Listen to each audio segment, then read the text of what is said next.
one thing to have an experience, it's another thing to shape it into a story. You lay it out, you layer it up, and then you lighten it up.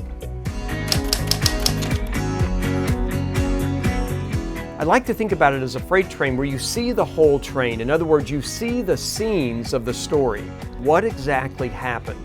And at the most basic form, you lay out the story, car by car of the freight train.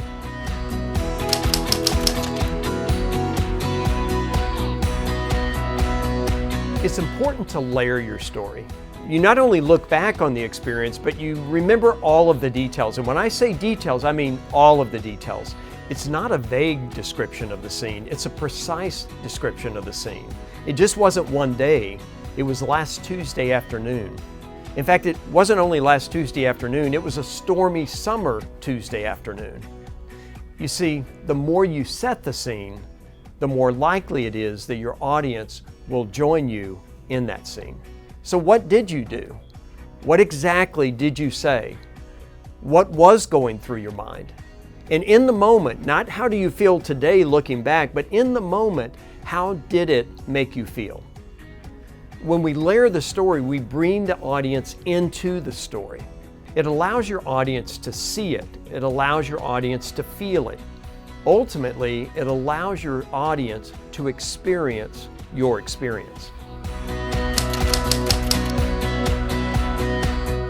Now, if you've done a great job of layering the story's got too much in it.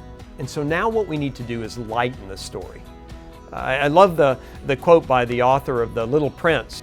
He said this, "Perfection is achieved not when there's nothing more to add, but when there's nothing left to take away." Lightening your story is about bringing clarity to the experience for the audience. It's about eliminating the distractions so that the main purpose of the story can be seen. And so ultimately what it means is going back and only holding on to the details that really matter.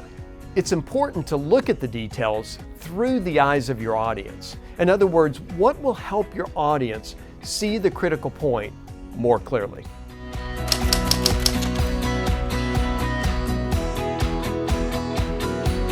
While developing your story, it's important to never forget that you need to own this story.